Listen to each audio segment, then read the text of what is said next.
हरे कृष्णा।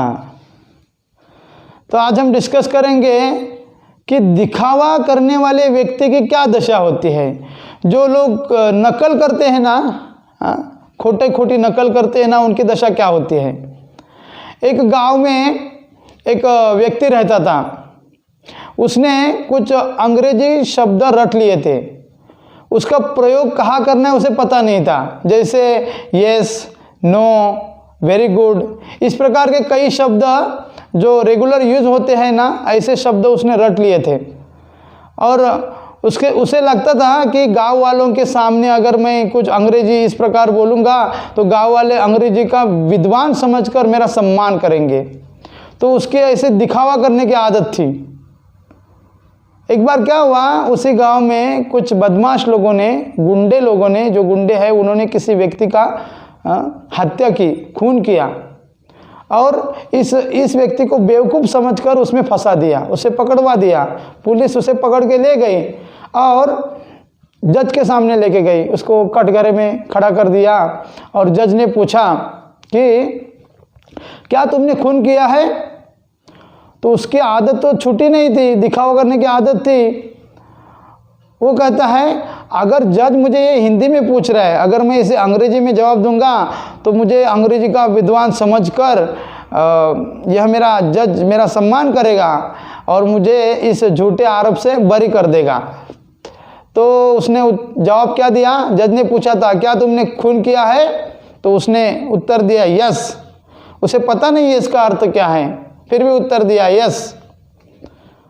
तो जज बोला ठीक है, तुम्हारे साथ और कौन थे।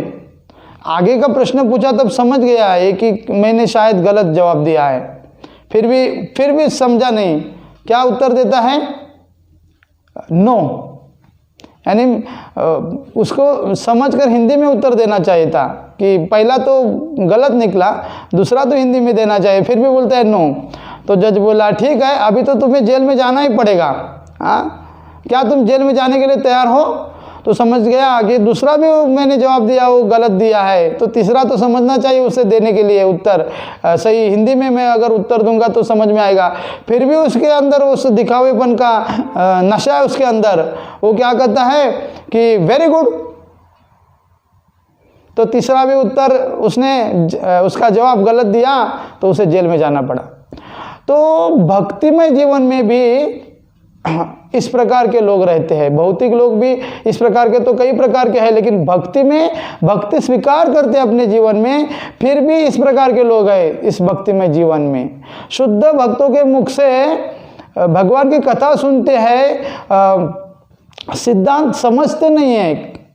जो कथा के द्वारा जो सिद्धांत शुद्ध भक्त जो प्रदान करते हैं, सिखाते हैं, उसे नहीं समझते और उस शब्दों को, कुछ श्लोकों को, कुछ जो कथा है उनको रटते हैं और समाज में लोगों के सामने उसे प्रस्तुत करते हैं। लेकिन उसका यथार्थ जो सार है उन्हें खुद को पता नहीं है और लोगों के सामने प्रस्तुत करते हैं। और जगत के जो मूढ़ लोग हैं उसको अपने सर पे लेते हैं, यानी उसका आदर सत्कार करते हैं, लेकिन उससे कुछ भगवत साक्षात्कार तो कुछ हुआ ही नहीं है।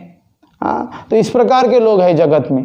तो क्या होता है उनकी दशा ऐसे लोगों की, इस आदमी की तरह। इसको तो जेल में जाना पड़ा, इनको तो माया के डंडे पड़ेंगे, क्योंकि भगवान सबके हृदय में है। वो देखते हैं कि कौन झूठा है, किसके अंदर कपट है, किसके अंदर प्रतिष्ठा है, किसके अंदर लालच है, किसके अंदर क्या है, सब भगवान देखते हैं। तो इस प्रकार की कपटता नहीं करना चाहिए। और शुद्ध भक्तों के मुख से जो भी उपदेश प्राप्त होता है उसे समझना चाहिए, फिर अपने जीवन में उसका आचरण करना चाहिए। दीनहीन होकर उसे समझना चाहिए। इस प्रकार की उद्दंडता नहीं करनी चाहिए, दिखावा नहीं करना चाहिए कभी भी, नहीं तो उसे माया के दंडे पड़ेंगे। झूठे पांडित्य का प्रदर्शन नहीं करना चाहिए कभी भी, क्योंकि भगवान देखते हैं। तो इस कहानी से हम समझ सकते हैं। यह कहानी हमारे जो आचार्य है श्रील भक्ति सिद्धांत सरस्वती ठाकुर प्रभुपाद, उन्होंने यह कहानी बताई है। इसके द्वारा हम, छोटी सी कहानी है लेकिन इससे हम समझ सकते हैं कि इस प्रकार का झूठा प्रदर्शन नहीं करना चाहिए, जरूर उसको दंड मिलेगा। तो प्रामाणिक रहना चाहिए और भक्तों के, शुद्ध भक्तों के मुख से जो भी भगवान की दिव्य कथा, दिव्य गुण लीला का वर्णन होता है उसे एक्सेप्ट करना चाहिए। और हमारे आध्यात्मिक जीवन में, हमें हमारे भक्तिमय जीवन में प्रगति करनी चाहिए। हरे कृष्णा।